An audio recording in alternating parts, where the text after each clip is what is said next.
கர்த்தர் பெரிய காரியங்களை செய்யணும்னாக்கா நீ மனசுக்குள்ள என்ன நினைச்சிட்டு இருக்கணும்?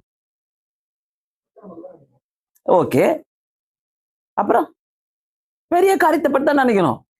என்ன, நீ மனசுல வச்சுக்கிற பெரிய காரியம் கிடையாது, அதுக்கு மேல பெரிய காரியத்தை தான் அவர் செய்வார். ஆமென்.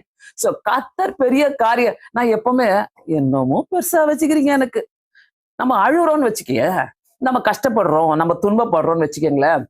அந்த நேரத்துலலாம் நான்லாம் யாரை தேடிட்டு போவேன்னாக்கா ஆண்டவரை தான் தேடிட்டு போவேன். யாரையுமே தேடிட்டு போக மாட்டேன். வேணவே வேணாம் எனக்கு அப்படின்ட்டு. அழகா தீபிகா கேட்டாங்கல்ல, மனுஷனை நம்பினா என்ன கிடைக்குதுன்ட்டு. ஒன்றும் கிடைக்காது. அதனால நான் கஷ்டப்படுகிற நேரங்களில, துன்பங்கள் வர நேரங்களில நான் அவரை தான் தேடிக்கிட்டு போவேன்.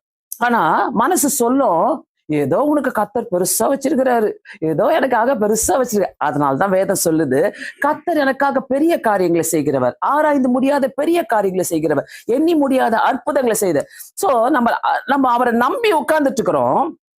ஆனா நமக்காக அவரு எந்த பெரிய காரியங்களை செய்யலாம், எண்ணி முடியாத என்ன அதிசயங்களை செய்யலாம், அவர் நமக்காக யோசித்துக்கிட்டு இருக்கிறார்.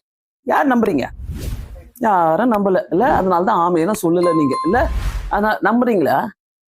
அதாவது மனுஷனே உங்களை பத்தி நினைக்கும் போது ஆண்டவர் உங்களை எங்கேயோ, நம்ம எங்கேயோ சும்மா அப்படி உட்காந்துட்டு இருக்கோம். எல்லாருமே உட்காந்து ஆண்டவரை பத்தி கேட்டுட்டு இருக்கிறோம். ஆனா அவர் நமக்காக எங்கேயோ உட்காந்து நமக்காக எதையோ யோசித்து கொண்டிருக்கிறாரு, எதையோ நமக்காக அவர் செயல்பட்டு கொண்டிருக்கிறார். ஆமென். நான் இதை நம்புறேன், திட்டவட்டமா நம்புறேன். எபிரேயர் 7வது அதிகாரம் 25வது வசனத்துல நமக்காக வேண்டுதல் செய்கிறவரும் அவரே.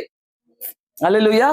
நமக்காக வேண்டுதல் செய்கிறவர் அவர். யோவான் 17வது அதிகாரம் 16வது அதிகாரம் பாத்தீங்கன்னாக்கா, ஆண்டவர் வானத்துக்கு எடுத்துக்கொள்ளப்படுவதற்கு முன்பாக அழகான ஒரு ஜபத்தை பண்ணுவார் அங்க.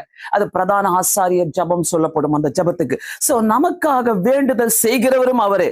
ஆனா நாம் இங்க இருக்கிறோம், அவர் நமக்காக வேண்டுதல் செய்து கொண்டிருக்கிறார். ஆமென். இப்படிப்பட்ட தேவனை தான் நீங்களும் நானும் வணங்கி கொண்டிருக்கிறோம். எப்படிப்பட்ட தேவன்? ஆராய்ந்து முடியாத அதிசயங்களை செய்கிற தேவனாய் இருக்கிறார். சோ எனக்காக எங்கேயோ அவர் செயல்பட்டு கொண்டே இருக்கிறார். ஆமென். எனக்காக எங்கேயோ அவர் செயல்பட்டு, இப்ப கூட நான் சொல்றேன், எனக்காக எதையோ அவர் யோசிச்சுட்டு இருக்கிறார், எனக்காக அவர் எதையோ செயல்பட்டு கொண்டே இருக்கிறாரு. உங்க மனுஷனால யோசிக்கவே முடியாது, யோசிக்கவே முடியாது. மினி சாரா எப்போ கனடாக்கு அனுப்பலாம்,